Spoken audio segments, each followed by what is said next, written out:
when the quiet force became the most powerful person in the room. No one saw it coming. The office buzzed with the early morning rush. But no one noticed Clara as she quietly entered through the side door, rolling her cleaning cart with her usual steady pace.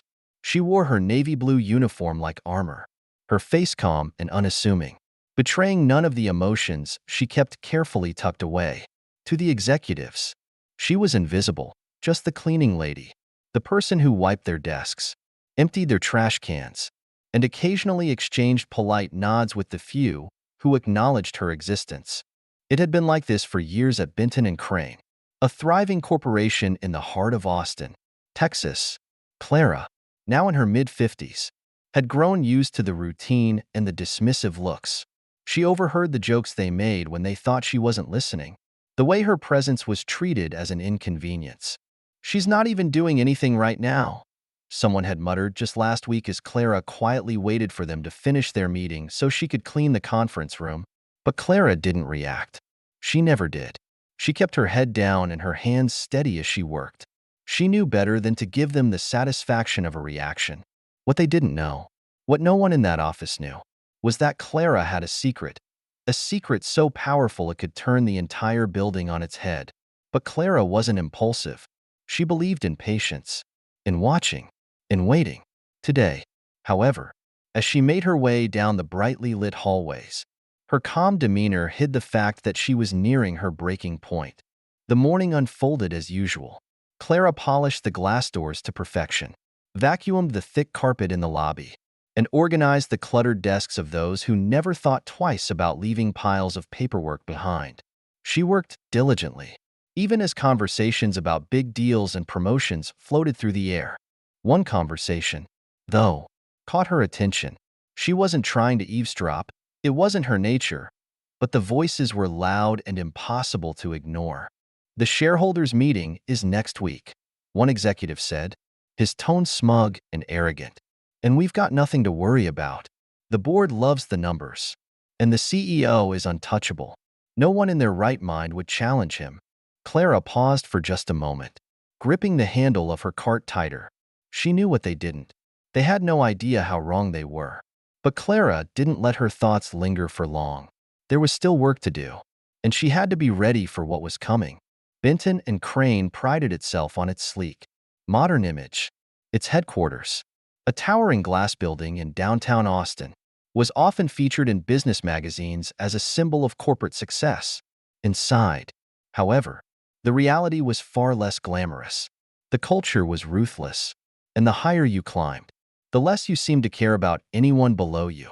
Clara had spent nearly a decade in those hallways, quietly observing. She saw promotions handed out to the loudest voices, not the most qualified workers. She saw whispered deals behind closed doors, the way people covered up mistakes by pinning blame on those with no power to defend themselves. And then there was the CEO, Daniel Grayson, a man who exuded authority and arrogance in equal measure. Daniel was the kind of leader who commanded respect through fear.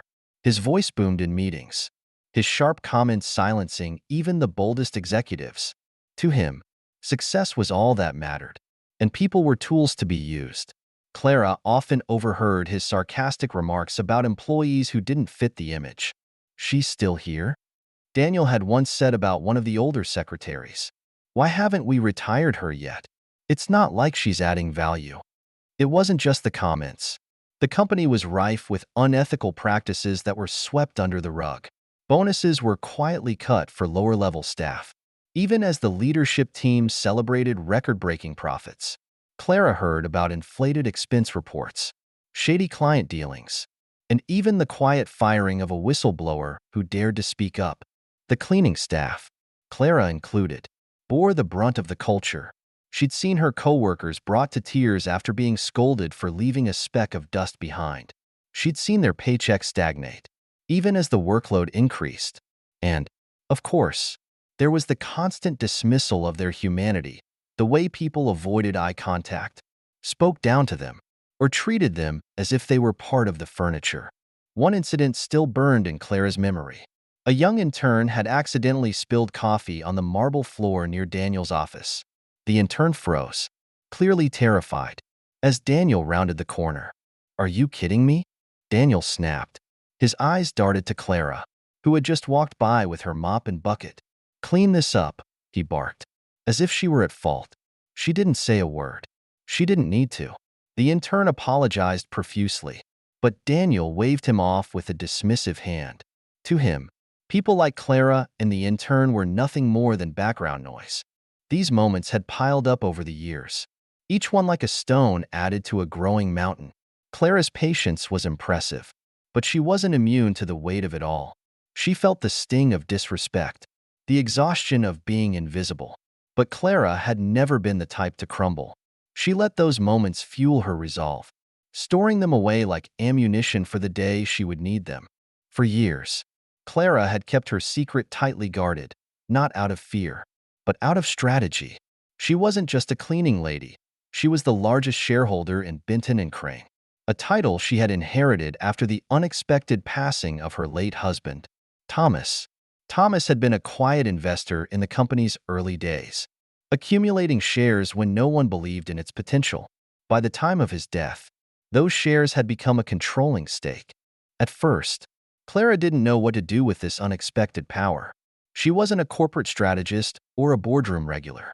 She was just Clara, a woman who had raised 2 kids, fought her way through life's challenges, and found solace in routine. But over time, as she continued her quiet work within the company, she realized the value of her position. Being invisible gave her an advantage. She could observe without being noticed, listen without raising suspicion, and learn everything she needed to know about the people who thought they ran the company. The moment that pushed her over the edge came during a routine evening shift. Clara had just finished wiping down the executive lounge when she overheard 2 senior managers laughing over drinks. They were talking about layoffs, joking about how easy it was to cut dead weight without anyone caring. Some of these people act like their jobs matter. One of them said with a laugh. They don't realize how replaceable they are. Clara stood frozen behind the door, her hand gripping the cleaning cloth. These weren't just numbers on a spreadsheet. These were real people, people with families, bills, and dreams.